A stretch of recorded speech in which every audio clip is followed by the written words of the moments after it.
नमस्कार, मी दीपक. जागृत लोकशाहीमध्ये तुमचं स्वागत करतो. अर्थातच आजचा विषय हा नाशिक जिल्ह्यासाठी महत्त्वाचा आहे.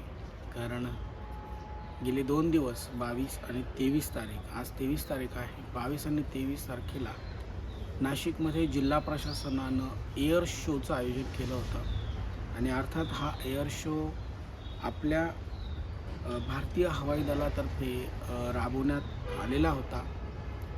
मात्र प्रत्यक्षात जसं चित्र प्रत्येक वेळेला कुठे ना कुठे भ्रष्टाचार कसा करता येईल हा प्रत्येकजण त्या शोधात असतो.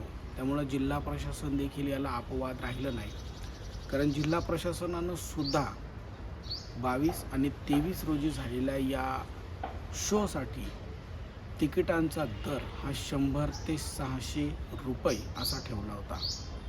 त्याच्यामध्ये त्यांना अनेक सुविधा दिल्या जातील असंही सांगण्यात आलं. मात्र प्रत्यक्षात या शोसाठी जे नाशिक जिल्ह्यातून गेलेले जे नागरिक होते, जे बघण्यासाठी गेलेले होते, त्यांना मात्र भरपूर अडचणींचा सामना करावा लागला.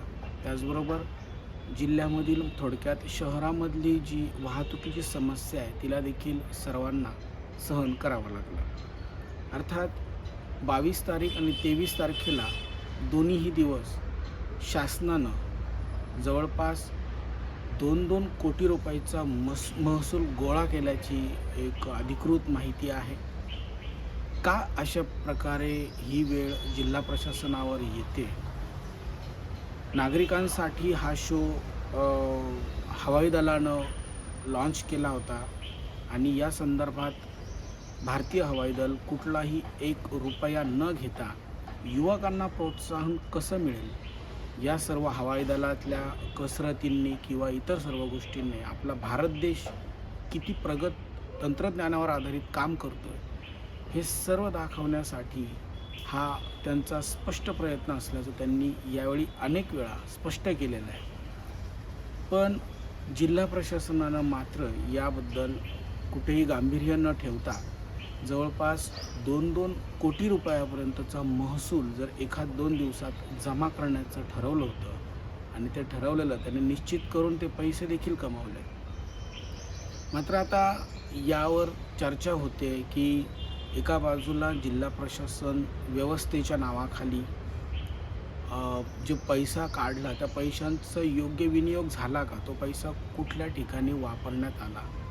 अर्थातच जे हे शो करणार होते म्हणजे हवाई दल, जे भारताचं हवाई दल आहे, हे जे शो करणार होते त्यांच्या स्पष्ट त्यांच्या विभागाने ही माहिती दिली होती की हे सर्व शोज हे आम्ही नागरिकांसाठी ठेवत असतो. एक भारतीय नागरिकाला प्रोत्साहित करण्यासाठी या हेतूनं आम्ही हे एअर शो ठेवत असतो आणि तरुणांना काहीतरी प्रेरणा मिळावी यासाठी या सर्व गोष्टींचा खटाटोप केलेला असतो. अर्थातच महत्त्वाचे विभाग आहेत भारतीय दलामधले, नौदल आहेत, आर्मी असेल किंवा आपलं इंडियन एअरफोर्स असेल, हे जे 3 विभाग आहेत हे सशक्त आहेत. याच्यावरती भारत सरकार, केंद्र सरकार आपलं वाटेल तसा थोडक्यात चांगल्याच गोष्टींसाठी म्हणून निधी देत असतं आणि त्यांना या तिन्ही दलांना कुठल्याही प्रकारे कमतरता भासू नये याची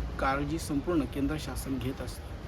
त्यामुळे या विभागाला पैशाची गरज आहे म्हणून त्यांनी 100 रुपयाचे 200 रुपयाचे तिकीट्स उपलब्ध करून दिले आहेत आणि मग त्यांना याच्यातनं बिझनेस करायचा आहे असा कुठलाही हेतू आमचा नाही आहे हे स्पष्टपणे हवाई दलानं स्पष्ट केलेलं होतं. आणि या संदर्भात जिल्हा प्रशासनाला देखील या सर्व गोष्टींची माहिती आहे की जिल्हा प्रशासनाला या गोष्टी करण्याची वेळ का आली, ही नामुष्की का ओढवते. म्हणजे त्यांना हा जो एअर शो होणार होता नाशिकमध्ये याचं कॅम्पेनिंग जवळपास महिनाभर आधीपासूनच प्रशासनानं सुरू केलं होतं. म्हणजे 22 आणि 23 तारखेला हा शो होणार आहे यासाठी जोरदार कॅम्पेनिंग हे प्रशासनानं केलं. सोशल मीडियावरती आपण बघितल्या असतील जाहिराती, न्यूजपेपर असतील, FMsवर त्या असतील, या सर्व ठिकाणी आपण या जाहिराती बघत होतो. अर्थातच त्यांनी नागरिकांना बोलवण्याचं काम त्यांनी नागरिकांना इथे या शोला तुम्ही या आणि या शोसाठी तुम्ही येऊन हे प्रोत्साहित आम्ही जे करतो आहे ते सर्व वातावरण तुम्ही बघा, यासाठी त्यांचा प्रयत्न होता. मात्र एअर शोचा उद्देश हा महसूल गोळा करण्यासाठीचा होता, हे स्पष्ट इथं दिसतं आहे. कारण की जिल्हाधिकारी कार्यालयामार्फत किंवा प्रशासनामार्फत या शोचे जवळपास QR कोडच्याद्वारे जवळपास हा ₹100च्या पुढे जवळपास 500 ते 700 रुपयापर्यंत तिकीट हे वाटप करण्यात आले. आणि कधी नव्हे तो मोठी गर्दी होणार आहे हे माहीतच असून जिल्हा प्रशासनानं या संदर्भात नागरिकांच्या एकंदरीत भावनांशी खेळ खेळला आहे आपण म्हणायला हरकत नाही. कारण एका बाजूला इंडियन एअर फोर्स स्वतः सांगतं आहे की आम्हाला असल्या कुठल्याही प्रकारचे पैसे गोळा करायचे यासाठी हा शो आम्ही करत नाही आहोत. मात्र त्याचाच फायदा घेत प्रशासनानं जे नागरिक तिथे उपस्थित राहणार आहेत त्या नागरिकांकडून आपल्याला कसा महसूलरूपी पैसा गोळा करता येईल याची योजना आखली आणि 100 ते 800, 500, 700 रुपयाच्या पटीमध्ये तिकीट्स विक्री केली. QR कोडच्या मार्फत ही तिकीट विक्री झाली. लोकांनी ऑनलाईन पेमेंट्स केलेत आणि जवळपास 1 ते 2 दिवसात 2 ते 4 कोटी रुपयाचा शासनाला महसूल जमा करून देण्यात आला. बरं, या संदर्भामध्ये या सर्व गोष्टी हा जो पैसा आहे हा शासनाला मी तुम्हाला सांगतो महसूल किती जमा झाला आहे. हवाई दलाचा आक्षेप आहे आणि जिल्हा प्रशासनाचा दावा यानंतर आता गोळा केलेला संपूर्ण निधी महाराष्ट्र सैनिक कल्याण विभागाकडे दिला जाणार आहे असं त्यांचं स्पष्ट म्हणणं आहे. आणि फक्त खर्च वजा करून उरलेली रक्कम देण्यात येणार आहे की काय या संदर्भात त्यांनी खुलासा केलेला नाही. म्हणजे अर्थात या शोला जो खर्च आला या शोच्या खर्चासाठीची रक्कम वजा करून ते देणार आहेत का हे देखील स्पष्ट केलेलं नाही आहे. शोच्या निमित्तानं एकूण जमा रक्कम खर्च आणि निधी हस्तांतरणाबाबत सार्वजनिक माहिती जाहीर केली जाणार आहे का असा प्रश्न देखील उपस्थित करण्यात येतो. म्हणजे ह्या स्वायत्त ठिकाणं आहेत, स्वायत्त विभाग आहेत, नौदल आहेत किंवा आपलं इंडियन एअरफोर्स या सर्व हे जे 3 विभाग आहेत हे केंद्र सरकारच्या अखत्यारीत येतात. केंद्रानं यांना कुठेही अशी कमतरता ठेवलेली नाही. त्यामुळं विमानाची देखभाल असू द्या किंवा इतर कोणत्याही गोष्टी असू द्या केंद्र शासनाच्या निधीतनं हा सर्व पैसा खर्च होतो. आणि कुठेही गरज नसताना प्रशासनानं नाशिकच्या जिल्हा प्रशासनानं हा उपद्व्याप का केला हा प्रश्न आता सामान्य नागरिक विचारतायत.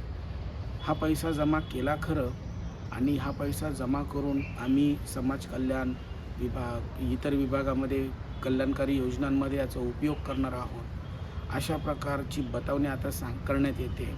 पण हे कितपत योग्य आहे की शासनानं अशा प्रकारे जिल्हा प्रशासनानं अशा प्रकारचा निधी हा गोळा करावा आणि शासनाच्याच तिजोरीत आम्ही जमा करणार आहोत म्हणून भ्रष्टाचार करावा हे कितपत योग्य आहे. कारण शासनानं विविध योजनांच्या माध्यमातून किंवा कर रूपी पैसा गोळा करण्यासाठी अनेक प्रकारचे कर लावून आधीच नागरिकांना त्यांचं कंबर मोडीत काढलेलं आहे.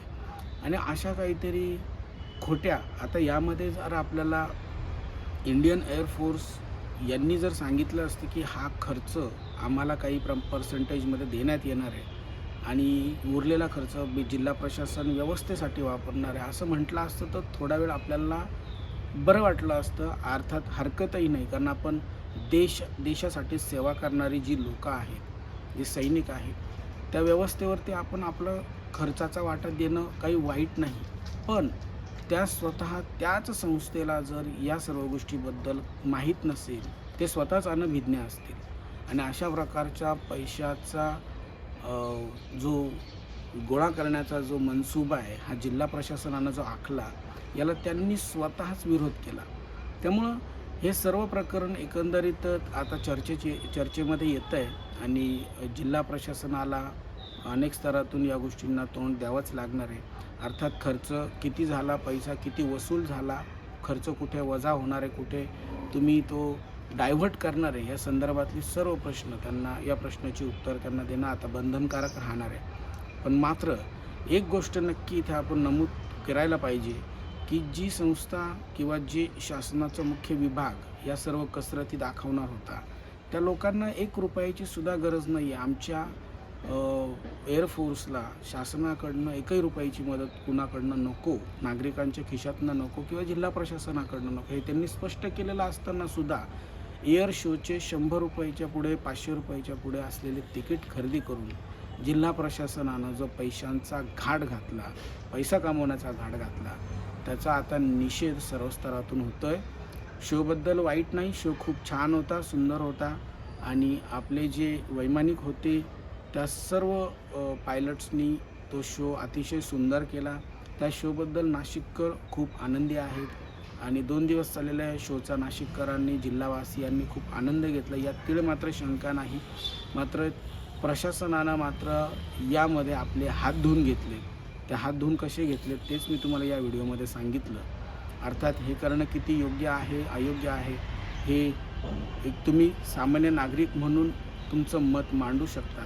पण प्रशासनानं अशा प्रकारे पैसा वसूल करणं हे अत्यंत चुकीचं आहे आणि ज्या संस्थेला हा पैसा दिला जाणारच नव्हता किंवा ज्या विभागाला या पैशाची 1 रुपयाची देणं घेणं नव्हतं, अशा विभागाच्या नावाखाली, शोच्या नावाखाली हा पैसा शासनानं गोळा केला, नाशिक प्रशासनानं जो गोळा केला त्याचा निषेधच इथं होणार आहे.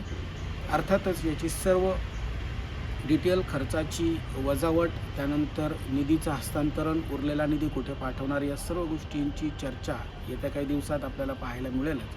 मात्र तुर्तास या सर्व प्रकरणाचा आपण निषेध करू. जिल्हा प्रशासनानं भावनांशी खेळून, लोकांच्या भावनांशी खेळून, नाशिककरांच्या भावनांशी खेळून त्यांनी या शोच्या माध्यमातून जो पैसा केला आहे त्याचा आपण निषेध करू. आज इथेच थांबतो. मी दीपक आपली रजा घेतो. नमस्कार.